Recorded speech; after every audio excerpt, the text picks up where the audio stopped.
Didoakan oleh Diaken Louis. Hari ini adalah hari Rabu Abu dan kita akan melanjutkan dengan pelajaran kita buku ke-8 dari seri Sejarah Penebusan, pemenuhan perjanjian Suluh. Dan sebelumnya Evangelis Nick telah mengajarkan tentang introduction. Jadi ini adalah pelajaran kedua tentang 10 tulah, tujuan, struktur, dan lokasi. Dan saat kita berpikir tentang tulah ini, kita harus berpikir, mari kita mengerti apa tulah ini, dan karena 10 tulah ini, maka orang Israel bisa keluar dari Mesir. Tapi mari kita pikirkan kenapa Allah datang ke Mesir untuk mengingat orang-orang Israel. Itu karena mereka berseru terhadap kesulitan, penderitaan, kesedihan yang mereka lalui di dalam hidup mereka di Mesir, dan Allah turun. Dan apakah kedatangan Allah membuat hidup mereka lebih mudah atau lebih susah? Kamu mungkin tidak bisa menjawab untuk orang-orang Israel pada masa itu. Apakah kedatangan Allah ke dalam hidup kamu membuat hidup kamu lebih gampang? Kita berseru, Allah, dunia ini susah, sulit, tolong bantu dan selamatkan kita. Lalu Allah datang ke dalam hidup kita, apakah itu menjadi lebih gampang?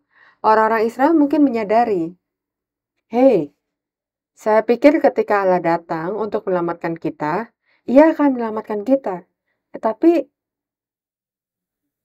Dia minta lebih dari kita. Karena Alkitab berkata, Allah memberikan 10 tulah ini bukan hanya untuk menghakimi Mesir, tapi untuk mengajarkan orang-orang Israel. Dan inti utama dari 10 tulah adalah memutuskan semua ketergantungan kita, memutuskan semua hubungan kita. Jadi apa yang Allah katakan, Mesir akan dihancurkan. Sama seperti Allah mengatakan kepada Rahab, Yeriko akan dihancurkan. Lalu sekarang di Wahyu Allah berkata, dunia ini, Babel ini akan dihancurkan.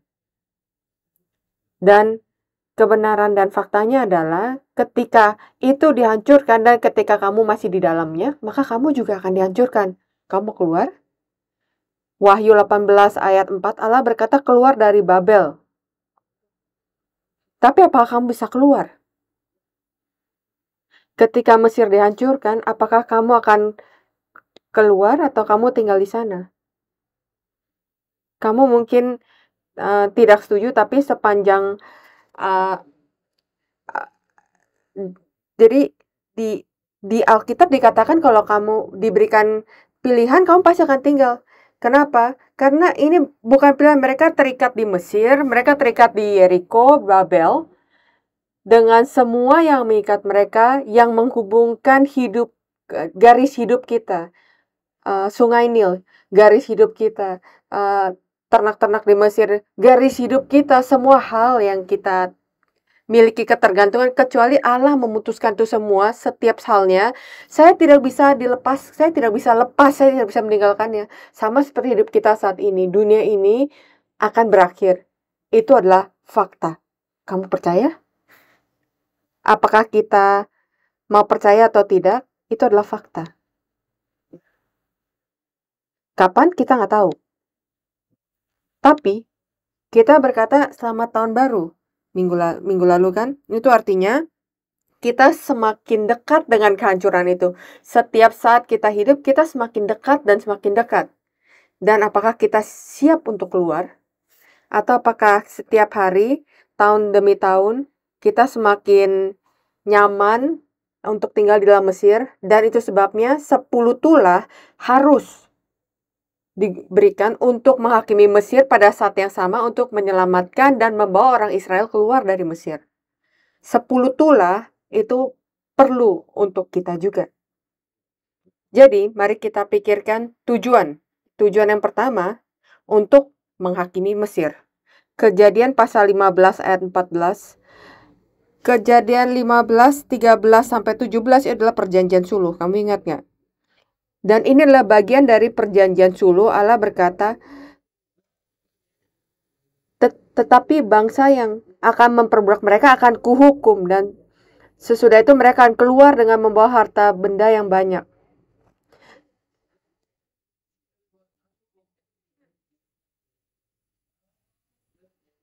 Jadi Allah menjanjikan itu dan Allah akan memenuhi itu melalui 10 tulah.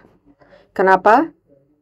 Kenapa ia menghakimi Mesir?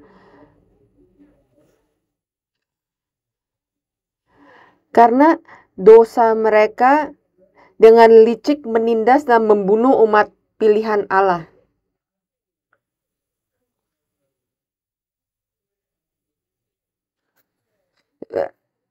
Mereka dengan dosa dengan licik menindas dan memimpin orang-orang itu ke dalam kematian.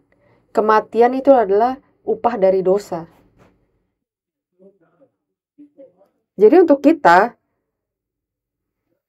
hak penghakiman terakhir dari Allah terhadap binatang, terhadap naga, terhadap setan. Dan mereka yang bersama dengan mereka atau berada di sisi lain, maka semua akan dihakimi bersama-sama. Yang kedua, dosa menganiaya bangsa Israel secara tidak manusiawi. Allah berkata dengan jelas kepada Firaun, Israel adalah milik saya, adalah anak sulung saya, anak saya. Dan untuk membawa orang-orang umat-umat Allah, jadi ini sangat dekat atau hampir berhubungan secara paralel dengan Taman Eden. Ya kan? Karena orang manusia mengikuti kata-kata dan bertindak sesuai dengan kata seseorang, itu artinya ketaatan kan. Jadi manusia mengikuti kata-kata dari ular. Manusia mengikuti atau menuruti kata-kata dari setan. Dan Alkitab berkata, kalau kamu mengikuti kata-kata orang itu, kamu menjadi pelayannya, kamu menjadi pengikutnya. Ya kan? Jadi sama seperti orang Israel yang menjadi budak di Mesir, manusia telah menjadi budak atau pelayan di bawah pengaruh dari binatang. Dan sejak saat itu, kita telah dianiaya, di bawah kekuatan dan pengaruh dari dosa dan setan dan rencananya.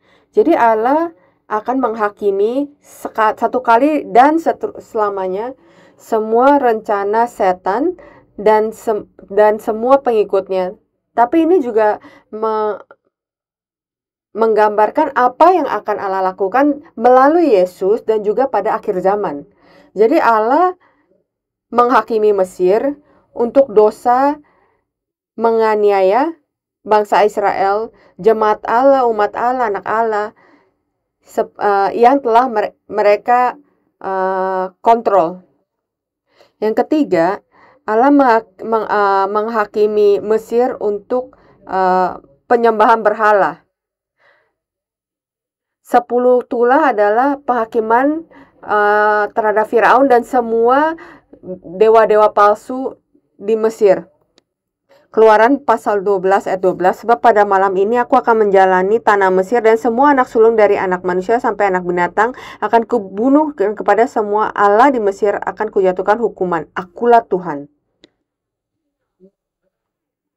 Jadi mari kita pikirkan, setiap dari kita secara individu, apakah saya masih berhubungan dengan Mesir ini? Apakah ada hubungan yang harus dipotong, harus dihentikan, diputuskan? Dan setiap hubungan yang harus diputuskan itu, ketika itu diputuskan akan menyakitkan. Tidak peduli hubungan itu baik atau buruk. Setiap hubungan jika kamu putuskan itu pasti akan sakit. Dan kita tidak suka rasa sakit kan? Kita tidak suka perasaan sakit itu. Jadi kadang-kadang kita berjalan sesuai dengan itu, hidup sesuai dengan itu. Tapi 10 tulah bukan pilihan orang Israel lagi. Allah sekarang ada dalam kuasa tangan Allah. Jadi kita masuk ke dalam periode Lent. Semoga di Lent 2024 bukan kita hanya sesuatu yang menjadi budaya atau periode keagamaan. Beberapa orang mungkin pikir, saya pernah dengar ini sebelumnya, karena kita menghitung 40 hari, tidak menghitung hari Minggu. Jadi kadang-kadang orang pikir, oh artinya dari hari Minggu sampai dari Senin sampai Sabtu kita menjaga hari Lent, Prapaskah, tapi hari Minggu kita bebas karena nggak dihitung. Jadi tolong kalian jangan tersinggung ya, atau melaporkan saya untuk mengatakan ini. Tapi kita tidak menjaga Ramadan di sini. Ketika ada matahari kamu jaganya, tapi ketika nggak ada matahari kamu nggak menjaga lagi. Hari Minggu kamu nggak jaga lagi. Kita nggak melakukan ini kan. Kita menjaga Prapaskah untuk karena kita harus menjaganya. Walaupun ada perhitungannya, tentu saja hari Minggu termasuk, tapi pada saat perhitungan kita melewati hari Minggu. Kita tidak menghitung hari Minggu. Jadi pada saat kita masuk periode Prapaskah ini atau Lent, mari kita berdoa atas hubungan yang kita masih miliki dengan dunia ini. Ikatan yang masih mengikat saya, walaupun saya ingin keluar dari Babel, ada hal yang menarik saya kembali. Saya masih terikat. Jadi saya ingin keluar, tapi saya masih terikat ke dunia ini atau ke Babel ini. Mari kita bertanya kepada Allah. Allah, dengan pilihan saya, dengan kontrol saya tidak bisa melepaskan ini. Saya tidak bisa melepaskan ikatan ini. Apakah kamu bisa melakukan ini untuk saya? Jadi mari kita berdoa ini untuk masa Prapaskah ini. Tujuan kedua, supaya Israel dan Mesir mengetahui bahwa Allah adalah Tuhan. Di sini Tuhan adalah Yahweh, seperti yang kita sudah tahu. Artinya aku adalah aku. Ehye, Asher, Ehye. Itu yang dikatakan oleh Allah. Musa bertanya, apa nama kamu? Dan Allah menjawab, Ehye, Asher, Ehye. Dan kita menyingkatnya itu menjadi Yahweh.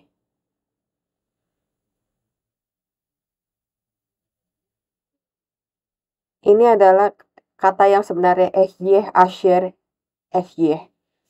Aku adalah aku akan menjadi aku, dan seterusnya adalah aku. Keluaran pasal 6 ayat 5, tetapi aku mendengar suara erang orang Israel yang telah diperbudak oleh orang Mesir. Aku ingat kepada perjanjianku. Mereka diperbudak. Itu sebabnya Allah datang untuk menyelamatkannya. Dan aku ingat pada perjanjianku. Di sini Allah, Tuhan, Ehye, Esher, Ehye, Yahweh memiliki konotasi atau arti Allah akan datang kepada umatnya untuk menyelamatkannya. Itu sebabnya Yesus terus berkata, aku ada cahaya, aku adalah hidup. Kata aku diterjemahkan ke dalam Ibrani, itulah Yahweh. Aku.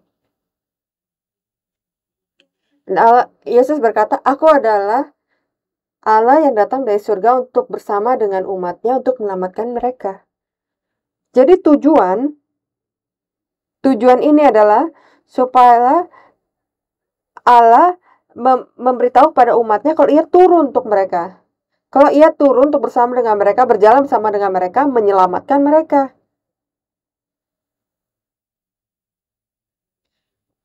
Keluaran pasal 6 ayat 6-8.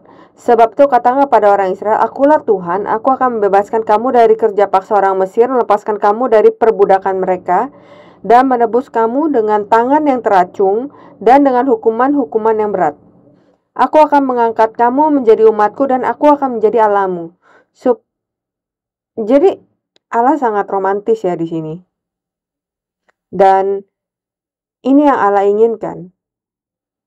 Ini adalah tujuan satu-satunya, bahkan kita bisa katakan hal seperti ini. Allah ingin menjadi Allah kita, dan berkata, Aku ingin kamu menjadi umatku. Jadi dia berkata, saya datang kepada kamu supaya kamu tahu kalau saya mengasihi kamu. Itu adalah pesan di dalam nama Yahweh. Saya akan melakukan ini semua supaya aku bisa menjadi Allahmu. Saya ingin menjadi Allahmu. Apakah kita bisa berkata, saya ingin menjadi umatmu? Amin. Apakah kamu? Ketika orang Israel ingin keluar dari hidup yang susah ini, yang menderita ini, ya berkata, Allah, saya ingin kamu selamatkan saya. Dan ketika Allah berkata, sekarang kamu adalah umatku, kamu hidup seperti jalan saya. Terus mereka berkata, saya mau kembali ke Mesir. Bagaimana dengan kita? Apakah kita memberikan komitmen terhadap diri kita tanpa ada penyesalan?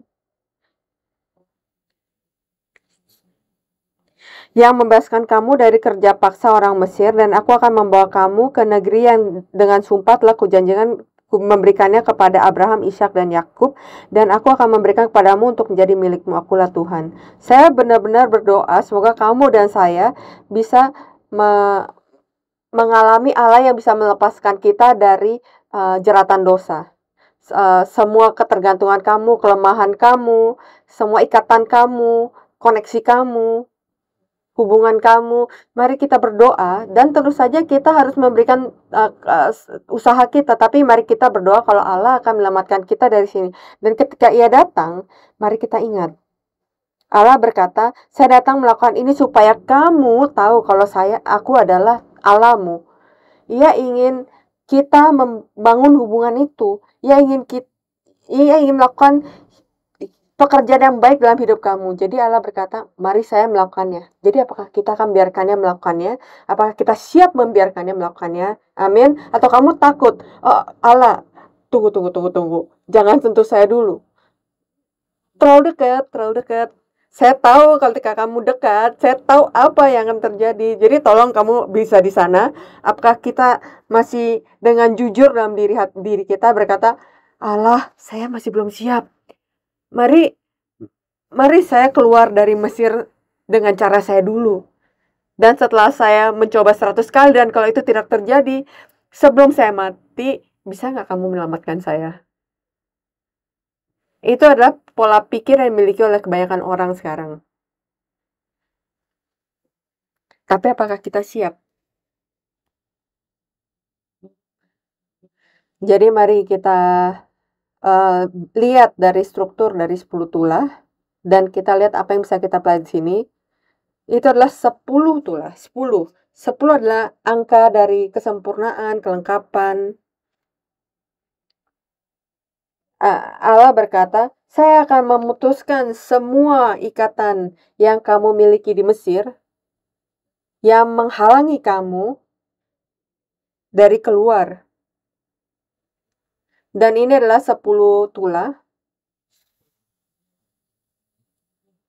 Semoga ketika seri ini berakhir, kamu bisa ingat. Kecuali kamu udah ingat, darah, katak, nyamuk, lalat, penyakit sampar, bisul, hujan es, belalang, kegelapan, dan pembunuhan anak sulung.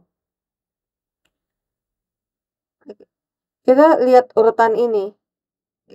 Ini adalah urutan apa yang terjadi. Darah dan katak. Itu dari air.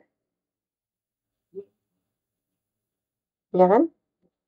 Lalu katak ke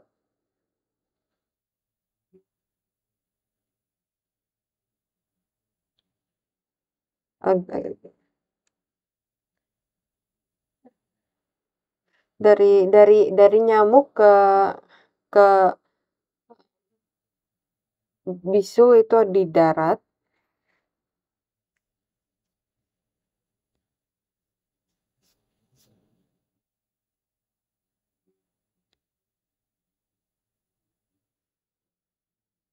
Maaf, saya ulangi lagi. Air dari katak dan nyamuk itu di darat. nyamuk ke lalat ke penyakit eee, penyakit bisul itu di udara, penyakit sampar disebarkan melalui udara, dari hujan es sampai ke belalang itu di langit, kegelapan dan anak sulung itu adalah jiwa, penghakiman atas jiwa secara rohania.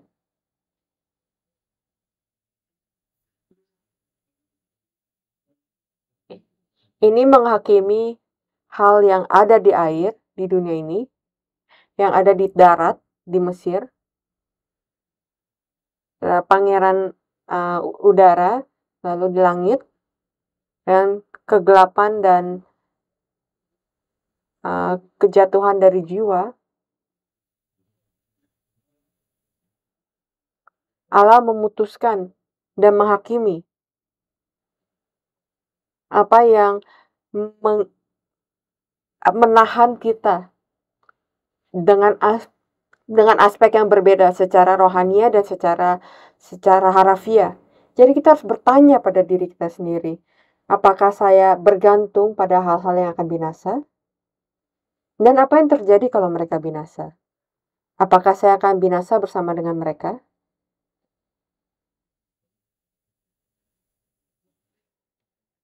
Dan tulah ini bisa dibagi menjadi ini. 10 tulah bisa dibagi menjadi tulah yang tidak langsung, yang nomor 1 sampai 9, dan tulah yang tulah langsung itu nomor 10. Dan tulah yang tidak langsung bisa dibagi menjadi 3 grup. Grup 1, 2, dan 3. Grup 1, 1, 2, 3, ya kan? Grup 2, 1, 2, 3.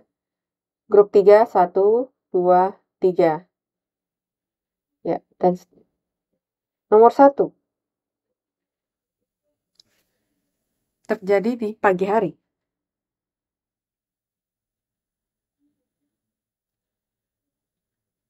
Nomor 1, tulah pertama di setiap grup, yaitu darah, lalat, dan hujan es, nomor 1.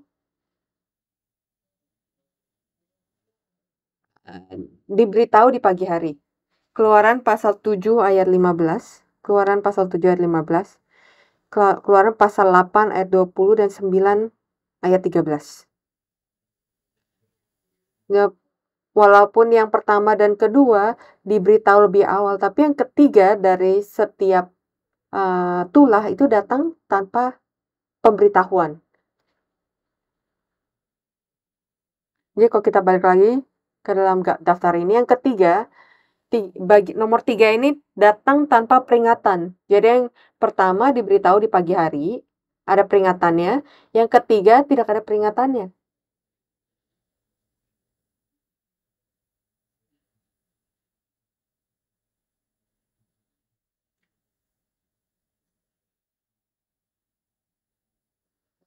Allah mengirimkan 10 tulah dengan tujuan dan urutan. Ia memiliki kemampuan membuat Mesir menyerah dengan 1 tulah. Ia bisa menyelesaikannya dengan 1 tulah. Kenapa ia harus melakukannya seperti ini? Apakah itu karena Allah mencoba tulah pertama nggak bekerja, tulah kedua nggak bekerja? Jadi itu caranya. Seperti penciptaan, Allah bisa menciptakan seluruh dunia seperti itu. Tapi ia memerlukan 6 hari untuk melakukannya. Ada alasannya. Sama seperti 10 tulah. Ada alasan kenapa ia melakukannya sampai ke 10, walaupun ia bisa melakukannya semua sekaligus. Atau hanya melakukannya 1 kali saja. Tapi ia melakukannya melalui 10 tulah. 10 tulah juga menunjukkan pertarungan antara Allah dengan setan akan berlangsung sepanjang sejarah penebusan di hadapan kita, dan ini juga menunjukkan proses dari 7 cawan, 7 materai, dan 7 yang ada di Wahyu. Yang keempat, lokasi di 10 tulah itu adalah tanah Ham. Allah menyebut Mesir itu tanah Ham. Karena itu bukanlah karena Allah adalah Allah Ham, tapi Mesir adalah keturunan dari Ham, anak dari Nuh. Ini ditulis di Kemah Ham dalam Mazmur pasal 78 ayat 51 dan Tanah Ham dalam Mazmur 105 ayat 23, 27 dan pasal 106 ayat 22. Kenapa Allah menyerang Mesir? Pertama, Mesir mencoba mewarisi cara hidup yang berdosa untuk menentang kehendak Allah dari Mizraim, nenek moyang mereka. Kejadian pasal 10 ayat 16. Anak-anak Ham adalah Kus, Mizraim, Put, dan Kanaan. Mizraim itu adalah bahasa Ibrani dari Mesir. Jadi Mizraim mewarisi dosa dari Ham dan akan diturunkan kepada Mesir tanpa pertobatan. Yang kedua, Mesir adalah keturunan Ham, anak Nuh yang terkutuk. Bukan garis keturunan darah, tapi mereka yang mengikuti kehendak kedagingan dan melawan kehendak Allah. Itu adalah jalan hidup. Kita bukan hanya berbicara tentang garis keturunan biologi atau suku, tapi itu adalah cara hidup yang diturunkan, yang diterima oleh anak-anaknya. Mari kita berdoa supaya anak-anak kita bisa mewarisi jalan hidup sesuai dengan apa yang diajarkan oleh Yesus.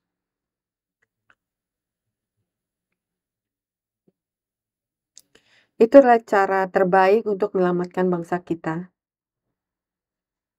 Untuk menurunkan kehidupan iman kepada generasi berikutnya. Dan kita berdoa, Allah akan membuat mereka menjadi jadi influencer atau pemimpin dari bangsa mereka. Itulah cara untuk menyelamatkan bangsa kita. Itu adalah cara paling patriotik dalam hidup kita.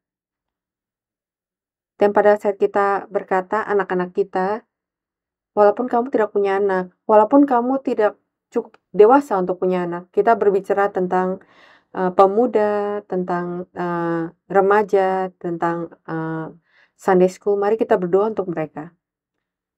Pengaruhi mereka, dukung mereka.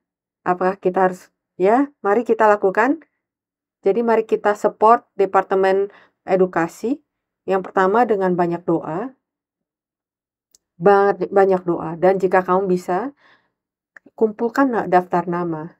Dan mungkin itulah satu hal yang bisa kamu lakukan melalui periode Prapaskah ini. Doakan mereka di dalam daftar itu, mungkin 1 nama setiap hari atau 2 nama setiap hari dari pemuda, Sunday School, balita. Mari kita sebutkan nama mereka dalam doa kita. Mungkin itu satu hal yang bisa kita lakukan untuk mendukung mereka. Dan bantu pelayanannya.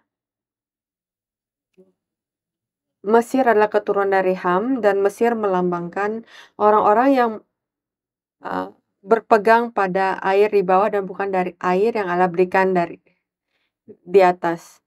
Jadi mari kita menjadi orang yang berpegang. Jadi apa itu air di bawah? Itu ada di Keluaran pasal 11 ayat 10 sampai 14. Kita telah baca ini berkali-kali. Sebelum orang Mesir masuk dalam Kanaan, Allah berkata, ini adalah perbedaan antara tanah yang perjanjian dan Mesir. Mereka mengeluarkan susu dan madu, tapi mereka berbeda. Karena yang satu keluar dari Sungai Nil, air di bawah, itu menjadi berhala. Dan maka mereka mengambil air dengan kemampuan mereka. Tentu saja saya tidak mengatakan dan menurut semangat kekristenan kita harus bekerja keras dan mencoba dengan keras. Tapi pesannya itu berbeda. Allah berkata, ini semuanya adalah usaha manusia tergantung pada air di bawah yang memberikan kepada kamu. Makanya kamu mengembalikan semua kemuliaan pada diri kamu.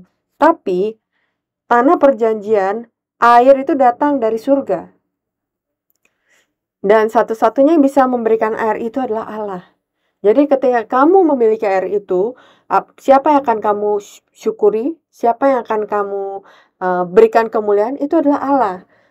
Cara pikir, filosofi dari hidup itu benar-benar berbeda. Tergantung dari apakah kamu hidup berdasarkan bergantung pada air di bawah atau air di atas. Dan itu juga melambangkan tempat di mana Yesus itu disalibkan di Wahyu pasal 11 ayat 8.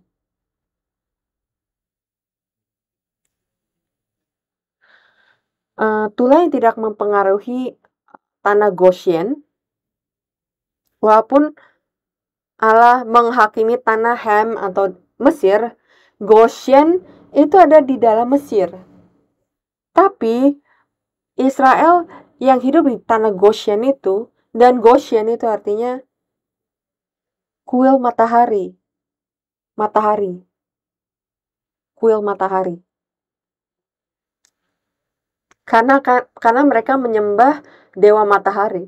Tapi Alkitab berkata, Tuhan Allah adalah matahari kita.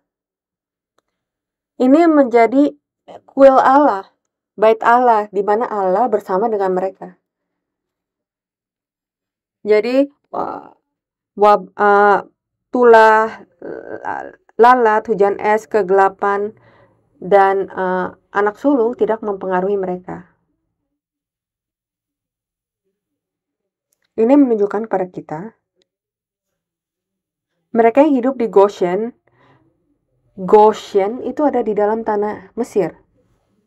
Jadi walaupun kita hidup di dalam dunia ini, kalau Allah memberikan kita perlindungan Goshen, setiap dari kalian bisa menjadi Goshen. Karena kita adalah bait dari cahaya yang kekal. Jadi ketika kita menjadi bait Allah, maka kegelapan tidak bisa mempengaruhi kita. Pendeta Abraham Park berbicara tentang lalat. Di dalam Alkitab, lalat menggambarkan iblis kecil, setan.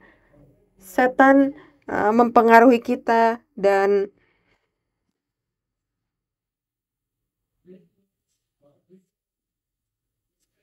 memberikan infeksi rohania.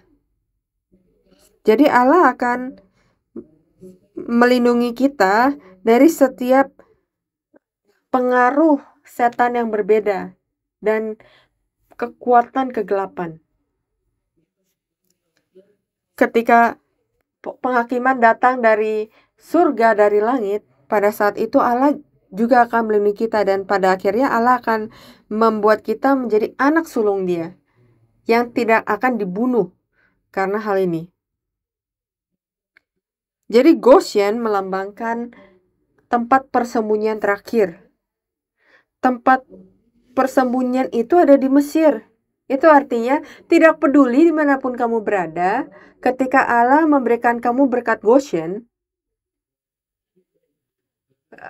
semua penderitaan, penghakiman tidak akan menyentuh kita. Dan semoga kita bisa menerima dan merasakan berkat seperti itu dalam hidup kita pada saat ini. Jadi, pada saat ini saya ingin kita memiliki waktu untuk berdoa. Mari kita meminta kepada Allah. Kalau kamu sudah siap. Kalau kamu gak siap, minta kepada Allah, semoga saya bisa menjadi siap. Tapi kalau kita sudah siap, mari kita meminta kepada Allah. Allah tolong datang ke dalam hidup kita dan potong semua ikatan yang membuat saya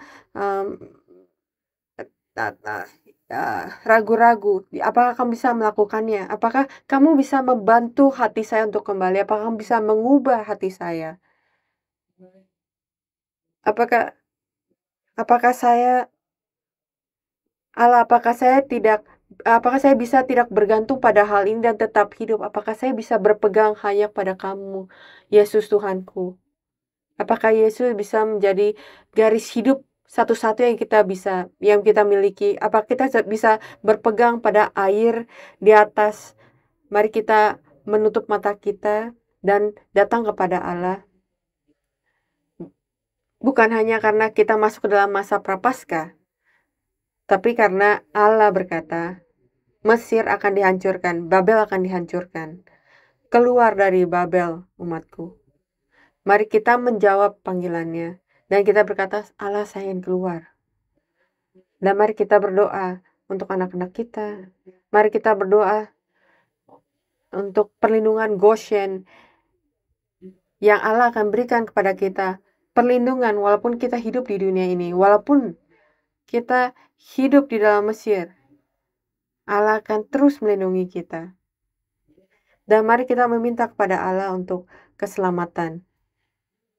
Melalui Prapaskah kita mempersiapkan keselamatan yang diberikan oleh Tuhan kita Yesus Kristus. Dan mari kita berdoa, Allah akan menyelamatkan kita. Kita melalui masalah yang berbeda, penderitaan, kita melalui penyakit yang berbeda. Mari kita meminta kepada Allah untuk menyelamatkan kita dari semua hal itu, dari Mesir. Jadi mari kita menghabiskan sedikit waktu untuk kamu dan Allah. Datang kepada Allah dan tanyalah kepada Dia.